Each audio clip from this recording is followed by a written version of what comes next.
Somizi has realized that more attention needs to be given to taking care of your mind and spirit instead of just physical appearances. The Idol's essay judge and radio personality took to Instagram earlier this week to share some pearls of wisdom.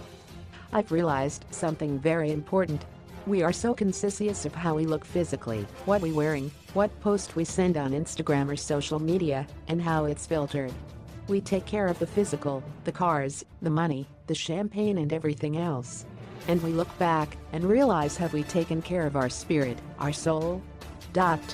Somizi added that people need to focus more on taking care of their spirit. Preach. Yeah.